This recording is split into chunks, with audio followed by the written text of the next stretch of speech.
Fala pessoal, tudo bem? Bom dia, boa tarde, boa noite a todos. A gente vai iniciar nosso vídeo hoje sobre um dos contratos mais importantes do dia a dia quando a gente trabalha com contratos em espécies, que é o contrato de prestação de serviço, tá galera?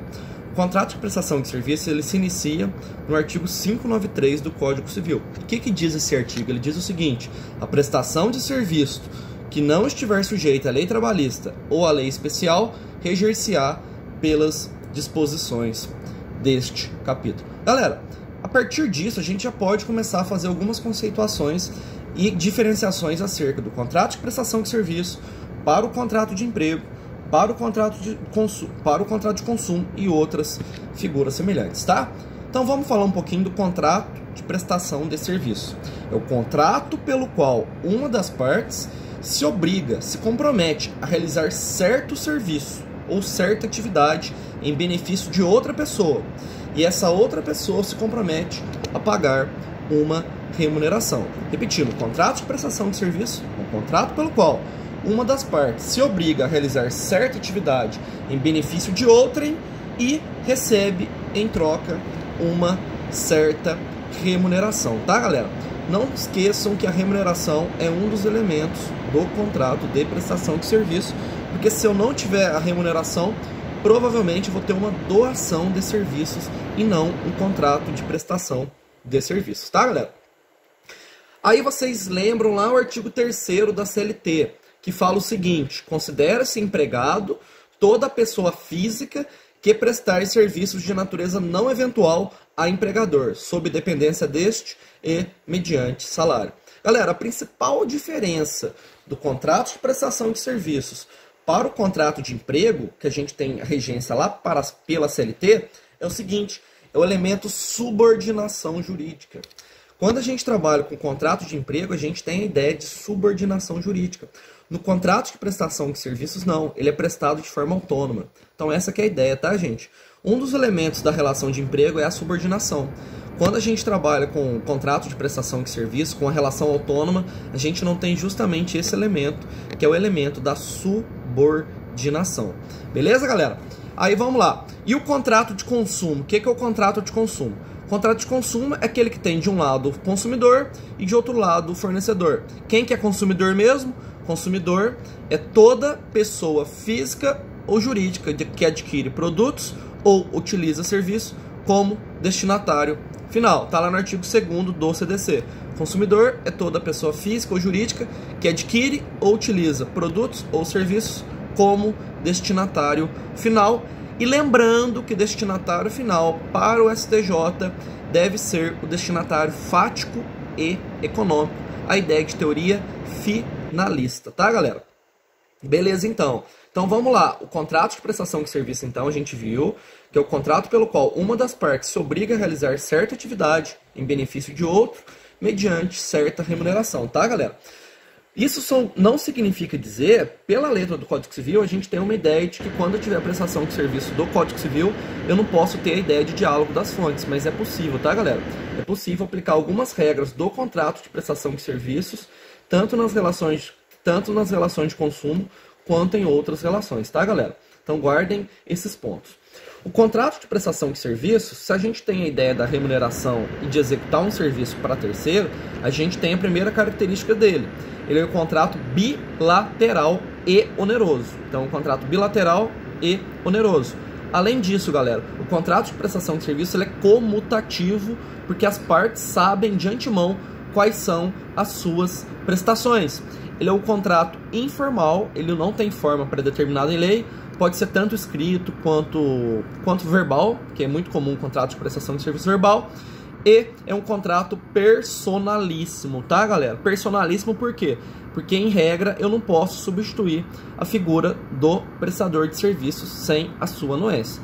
Para substituir a figura do prestador de serviços, eu preciso ter a anuência do prestador de serviços.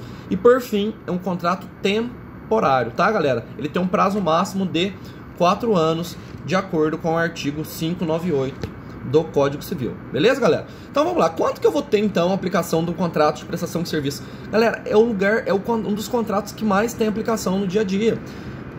Serviço por cirurgião dentista, por exemplo, é um contrato de prestação de serviços. Quando o advogado celebra um contrato para fazer assessoria jurídica de uma empresa, é um contrato de prestação de serviços. Quando você faz o serviço contábil de uma empresa, é uma prestação de serviços. A diarista é uma prestação de serviço. É claro, né, galera, que diarista que não esteja numa relação de emprego. Mas, por exemplo, você limpa a casa de uma pessoa uma vez por semana, é um contrato de prestação de serviços. Você faz um conserto de um carro que não esteja numa relação de consumo, porque se estiver numa relação de consumo, eu vou aplicar as regras do Código de Defesa do Consumidor, mas é uma prestação de serviço. Então, galera, prestação de serviço é um contrato muito amplo, a gente utiliza em todas as atividades. Por exemplo, eu dou aula em pós-graduação. Quando eu dou aula em pós-graduação, eu assino um contrato de prestação de serviço. Eu dou aula em pós-graduação, serviços de prestação educacional. É um contrato de prestação de serviço, tá, galera? Não esquecer desses detalhes. O contrato que a gente assina com a faculdade é um contrato de prestação de serviço. Contrato de prestação de serviços educacionais. É que nesse contrato eu vou ter a incidência das regras previstas no Código de Defesa do Consumidor. Beleza, meu povo? Beleza. Então, qual é o objeto do contrato de prestação de serviço? Vamos estudar o primeiro tópico aí, segundo tópico, melhor dizendo, objeto do contrato de prestação de serviço. Está no artigo 594 e 601 do Código Civil. Vamos ler o artigo 594. Toda a espécie de serviço ou trabalho lícito, material ou imaterial, pode ser contratada mediante retribuição. Artigo 601. Não sendo o prestador de serviço contratado por certo e determinado trabalho, entender-se-á que se obrigou a todo e qualquer serviço compatível com suas forças e condições. Galera, repare, o que esses dois artigos estão falando? Qualquer trabalho lícito pode ser objeto do contrato de prestação de serviço. Qualquer trabalho, seja material, seja imaterial. Qualquer trabalho pode ser contratado mediante prestação de serviços. Mas repare o que diz o artigo 601, é importantíssimo. Ó. Vamos falar a seguinte situação. Se um escritório de advocacia é contratado para cuidar do setor jurídico, todas as tarefas inerentes às atividades jurídicas estão incluídas no pacote. Olha o que diz o 601. Ó. Não sendo o prestador contratado para certo e determinado trabalho, entender-se-á que se obrigou a todo e qualquer serviço compatível. Galera, se você não especificar no contrato de prestação de serviço que é só para determinada tarefa, eu vou subentender o quê? Que você se obrigou a realizar todo e qualquer serviço compatível. Então, se eu sou contratado para fazer assessoria jurídica de uma empresa, todo e qualquer serviço relacionado a essa assessoria jurídica da empresa eu vou ter que fazer. Exemplo, vou ter que elaborar contratos para a empresa, eu vou ter que participar de reuniões fechando contratos relacionados, principalmente se precisar de alguma assessoria jurídica, eu vou ter que prestar uma assessoria jurídica tributária, uma assessoria jurídica trabalhista, porque no contrato não especificou corretamente qual é aquele serviço prestado. Se eu não especificar no contrato qual é o serviço prestado, eu vou entender que você se obrigou a todo e qualquer serviço compatível com a sua contratação, tá, galera? Então tomem esse cuidado aí que eu falei para vocês, beleza? Terceiro tópico, forma e substituição das partes. Galera, o 595, o 605 e o 607, eles falam basicamente algumas das características que a gente já estudou quando a gente falou no começo do vídeo a respeito das características do contrato de prestação de serviço. A gente falou que o contrato de prestação de serviço é um contrato informal, porque ele não tem forma pré-determinada em lei. Ele pode ser verbal, ele pode ser escrito, etc. Só o que acontece? Se o contrato for informal e a pessoa for analfabeta, o que vai acontecer? A lei estabelece uma forma que eu possa fazer esse contrato. Como que vai poder ser feito esse contrato? Pode ser assinado a rogo, ou seja, eu peço para uma pessoa assinar e duas testemunhas confirmam esse contrato de prestação de serviço. É o artigo 595 do Código Civil.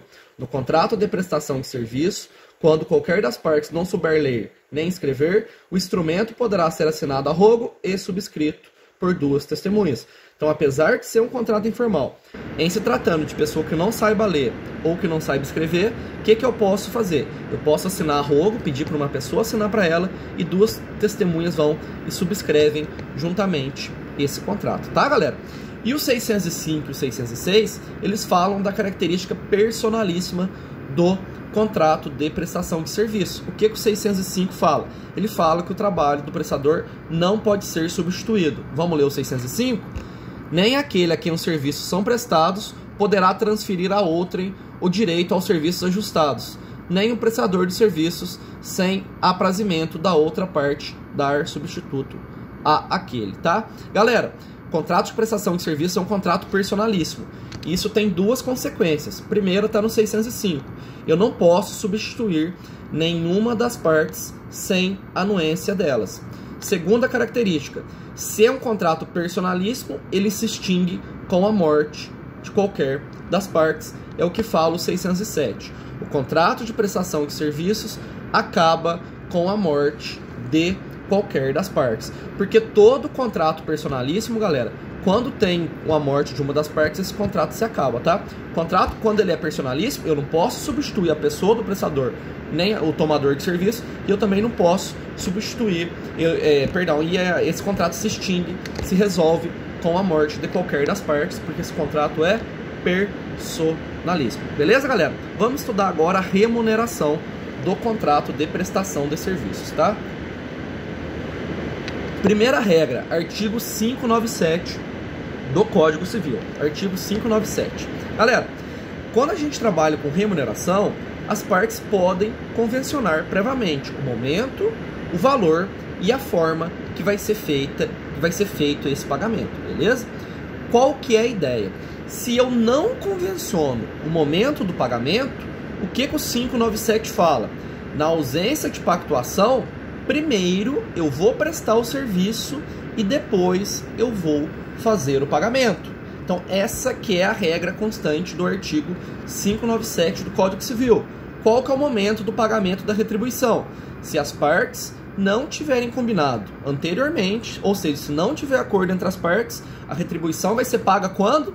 Vai ser paga depois de prestado o serviço. Primeiro eu presto o serviço, depois eu faço o pagamento. Beleza, galera? Mas tem um outro ponto. Beleza, eu não falei o momento em que vai ser realizado o pagamento. Se eu não combinei o momento, primeiro eu faço o serviço e depois eu pago.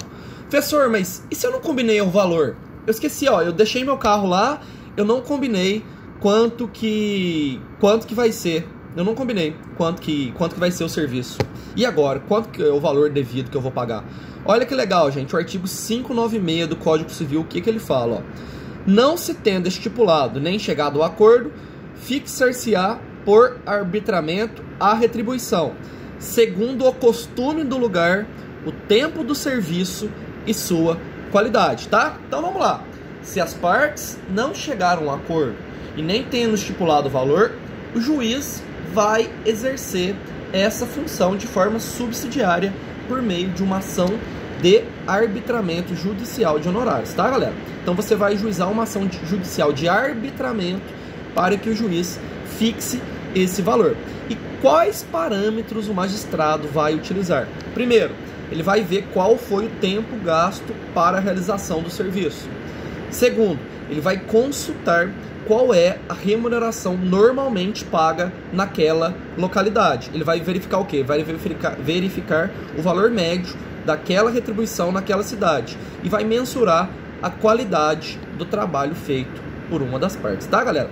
Se o magistrado não tiver condição de verificar isso, aí ele pode nomear um perito de sua confiança para realizar esse arbitramento do valor. Lembrando que quando se trata de advogados, a gente tem uma ação judicial de arbitramento de honorários, né, galera? E aí eu vou arbitrar basicamente com base na tabela da OAB, que tem os valores fixos lá, mínimos de honorários para advogados. Beleza, galera? Aí o terceiro ponto da nossa aula a respeito de remuneração. E, professor, então vamos lá. Eu já aprendi com você que, enquanto ao momento, se eu não fixar qual que é o momento, primeiro eu trabalho e depois eu pago. Beleza. Quanto à remuneração, se a gente não combinou, eu vou fazer um arbitramento judicial. Beleza, já entendi também. Professor, mas e se a pessoa que fez o serviço não tem habilitação legal para fazer? E se a pessoa me enganou? Por exemplo, e se eu for numa pessoa, ela diz que é professora de educação física, mas não tem nem formação em educação física. Eu olhei o porte físico dela, é um atleta, é um fisiculturista, fui fazer personal com ela, descubro que ela não é formada em educação física. Essa pessoa vai ter direito à remuneração? É isso que fala o artigo 606 do Código Civil, tá, galera? Então, qual que é a ideia? A ideia de remuneração no contrato de prestação de serviço, ela é tão clara que mesmo não havendo habilitação de quem realizou, a lei prevê uma contrapartida, tá? Caso a pessoa esteja de boa fé e caso tenha oferido benefício para outra parte, tá, galera? Então, mesmo que a pessoa não tenha habilitação legal, caso ela pratique o ato de boa fé e caso esse ato praticado traga benefício para outra parte, essa pessoa vai ter o direito a uma remuneração, tá, galera? E como que será esse valor? Esse valor não vai ser o mesmo valor de quem tem o título de habilitação, tá, galera? Esse valor não vai ser o valor de quem tem o título de habilitação. Vamos ler o artigo junto? Artigo 606 do Código Civil. Se o serviço for prestado por quem não tenha título de habilitação ou não satisfaça os requisitos previstos em lei, não poderá quem o prestou cobrar retribuição normalmente correspondente ao trabalho exercido. Mas se deste resultar benefício para outra parte, o juiz a quem o prestou arbitrará compensação razoável desde que tenha agido de boa fé. Repare, galera, o valor será diminuído caso quem prestou não tenha habilitação. A ressalva que o parágrafo único faz, ele visa remunerar quem não tem, ele visa fixar um valor de quem não tem habilitação legal, tá? Esse valor não vai ser o valor previsto para quem tem habilitação, será um valor inferior, tá, galera? E para a pessoa ter direito ao pagamento, eu tenho dois requisitos. Primeiro, benefício para o tomador de serviço. Segundo, que ele tenha prestado o serviço de boa fé. Mas olha o probleminha aqui, galera. Olha o probleminha, olha o parágrafo único, ó. Não se aplica a segunda parte desse artigo quando a proibição de prestação de serviços resultar de lei de ordem pública. Ou seja, quando a proibição de prestar o serviço resultar de lei de ordem pública, a pessoa que prestou o serviço não poderá cobrar a remuneração. O professor não está entendendo nada. Galera, quem não exerce medicina, quem não é formado em medicina, pode exercer medicina? Não pode, galera. É uma lei de ordem pública. É uma profissão regulamentada que tem a ideia de ordem pública. Não pode. Se eu não sou médico, eu não posso prestar serviço exercendo a medicina. Caso eu exerça, eu posso cometer até crime de exercício ilegal da profissão. Então, quando a proibição resultar de lei de ordem pública, o que vai acontecer? A pessoa que prestou não vai ter direito a essa remuneração, especialmente porque na maioria dos casos se trata de crime, né, gente? Lá do artigo 282 do Código Penal. Médico, farmacêutico, enfermeiro, todas essas profissões que advenham de lei de ordem pública, elas não vão ter direito à retribuição. Beleza, galera? Não vai ter direito à retribuição. Qual que é a ideia, galera? A ideia é que, para eu fazer jus à remuneração devida, eu tenho que ter exercido mesmo que eu não tenha habilitação, eu tenho que ter agido de boa fé e tenho que ter gerado um benefício para outra parte.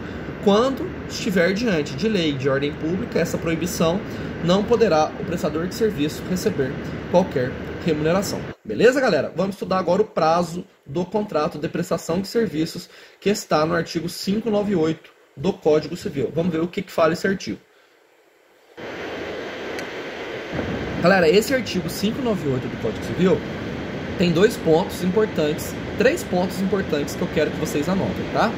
Primeiro ponto importante, ó, ele fala que o contrato de prestação de serviços não poderá ser feito por prazo maior do que 4 anos. Então ele traz um prazo máximo para o contrato de prestação de serviços. Professor, qual que é esse prazo? 4 anos. Então, a lei fala que o contrato de prestação de serviços não pode ser celebrado por mais de 4 anos. Anotem isso que é importante, tá? Então, em regra, o prazo do contrato de prestação de serviços não pode ser estipulado por prazo maior do que 4 anos. Só que essa regra tem duas exceções. Primeiro, eu não aplico essa limitação quando se trata de pessoa jurídica prestadora de serviços. Então, eu não aplico essa limitação quando se trata de pessoa jurídica prestadora de serviços. Nesse caso, eu não aplico essa limitação. E no segundo caso, eu não aplico essa limitação de 4 anos quando se tratar de empresários. Está no enunciado 32 da primeira jornada de direito comercial. Em se tratando de empresários, as partes poderão pactuar prazo superior a 4 anos, tá, galera? Então vamos repetir. Qual que é o prazo máximo? 4 anos. Esse prazo máximo de 4 anos, caso eu ultrapasse o prazo de 4 anos, o excesso eu vou reputar como se fosse não escrito, tá, galera? Como se fosse o excesso não escrito. Esse prazo máximo de 4 anos não se aplica em 2 situações: quando for empresário e em se tratando de prestador de serviço pessoa jurídica. Beleza, galera? Beleza. Professor, mas vamos falar o seguinte então, ó. Eu não estipulei prazo. Ó, o prazo máximo é de 4 anos. Máximo. Pode ser um prazo inferior. Beleza, o prazo máximo é de 4 anos. Eu não estipulei prazo. E aí? Eu quero rescindir o contrato. O que eu tenho que fazer? Você tem que dar um aviso prévio à outra parte. Como assim aviso prévio? Galera, o artigo 599 fala o seguinte: não havendo prazo estipulado, nem se podendo inferir da natureza do contrato ou do costume do lugar, qualquer das partes, a seu arbítrio, mediante aviso prévio, pode resolver o contrato. O que esse artigo está falando? Quando o contrato de prestação de serviço não tem um prazo pré-determinado, eu posso a qualquer momento extinguir, ou seja, dar fim a esse contrato de prestação de serviços, desde que eu avise a outra parte com uma antecedência mínima que eu quero extinguir esse contrato de prestação de serviços, tá? E qual é esse prazo, professor? Qual que é o prazo que eu tenho que avisar previamente a outra parte que eu quero extinguir o contrato de prestação de serviço? Primeiro, 8 dias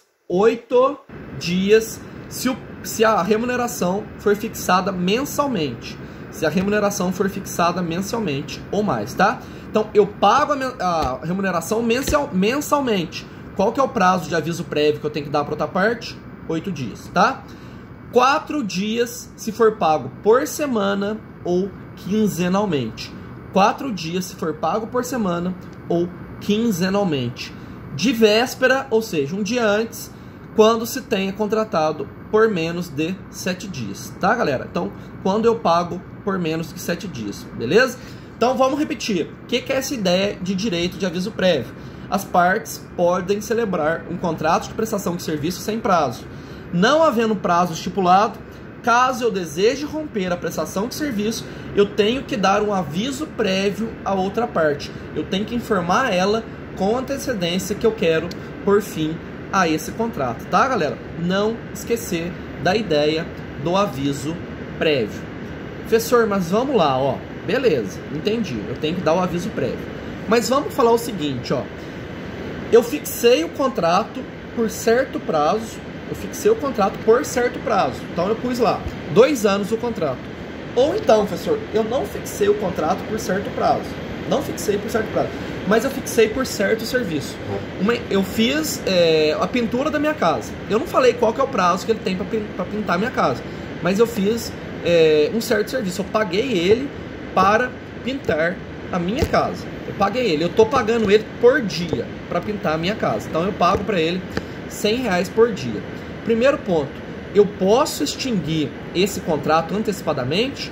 Caso eu extinga esse contrato antecipadamente, que tenha prazo ou que foi contratado por certo serviço, a outra parte vai ter direito a alguma coisa? Então é isso que a gente está falando. A gente está falando da extinção antecipada do contrato de prestação de serviços, que está no artigo 602 e no artigo 603. Então vamos falar a regra do artigo 602 do Código Civil.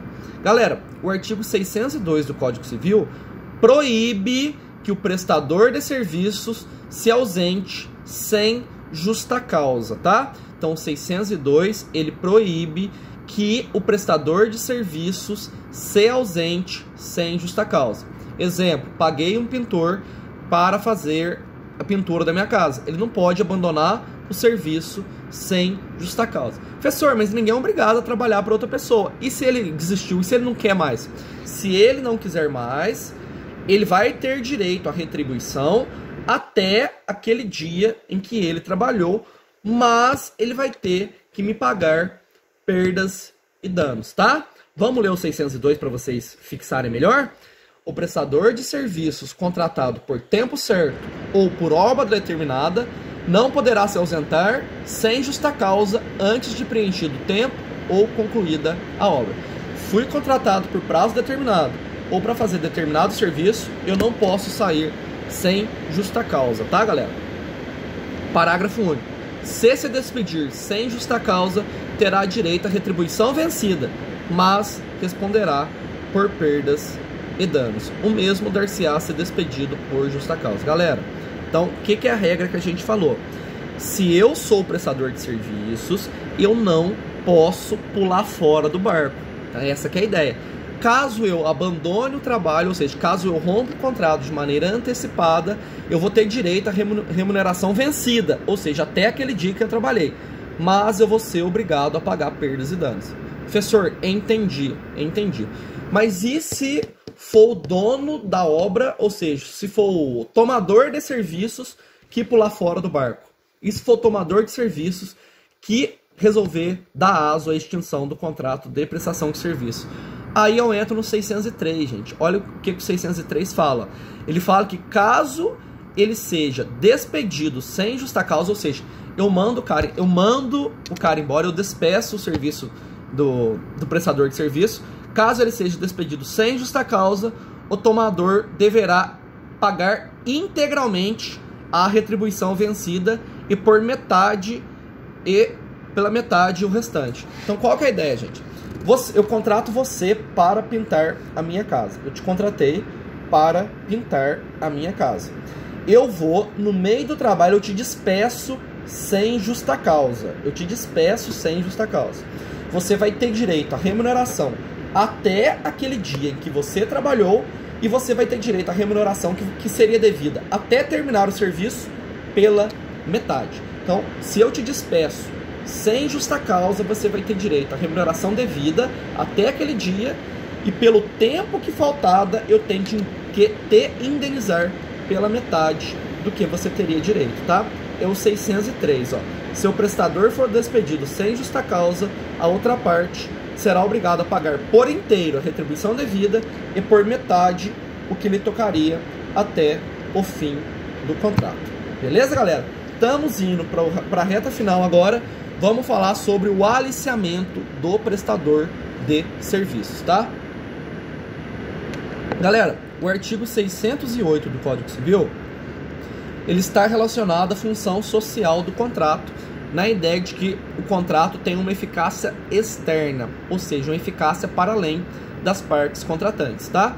É a ideia da tutela externa do crédito ou do terceiro aliciador / terceiro cúmplice. O que o 608 diz? Ó, aquele que aliciar pessoas obrigadas em contrato de prestação de serviço, obrigadas em contrato escrito a prestar serviço a outrem, pagará a extra importância que ao prestador de serviço, pelo ajuste desfeito, houvesse de haver durante 2 anos. O que esse artigo está falando? Caso eu tenha um contrato escrito de prestação de serviço com determinada pessoa, caso venha um terceiro e tente me aliciar, esse aliciamento vai dar direito a quem foi prejudicado a pleitear uma indenização de 2 anos pelo valor que a outra parte geralmente iria receber, tá, galera? Então o que a gente tira de lição desse artigo 608, ó? Que é possível responsabilizar um terceiro que não obedece o contrato. O Tartucci, galera, nesse artigo 608, ele cita como exemplo o famoso caso do cantor Zeca Pagodinho, que foi aliciado por uma cervejaria importante quando ele tinha contrato com determinada cervejaria. Ele tinha um contrato, o Zeca Pagodinho tinha um contrato de publicidade com certa cervejaria, veio uma terceira cervejaria e aliciou o Zeca Pagodinho a prestar serviços a ela. Pelos termos do 608 do Código Civil, a cervejaria que aliciou o Zeca Pagodinho, ela teria que pagar quanto de indenização para a cervejaria que foi prejudicada? Deveria pagar o quê? 2 anos de salário do Zeca Pagodinho para outra empresa, tá, galera? É como se ela pagasse uma indenização equivalente a 2 anos de salário, de salário é o modo de falar, tá, gente? De salário do Zeca Pagodinho, tá, galera? Só que tem um detalhe que o Silvio Salvo Venosa diz, ó. Se não houver cláusula de exclusividade e o prestador prestar serviço a mais de uma empresa, em tese não haveria essa responsabilização, tá, galera? Então vamos falar que esse aqui é um prestador de serviço que presta serviço para várias empresas e não há nenhuma cláusula de exclusividade. Em tese, não haveria essa reparação de dano, tá, galera? Então, basicamente, para a gente tornar esse artigo eficaz, seria interessante colocar uma cláusula de exclusividade, beleza? Então, esse artigo, repetindo, ele traz uma tutela externa do crédito. Ele pune o terceiro que alicia o prestador de serviço que tem um contrato escrito com determinada pessoa, tá, galera?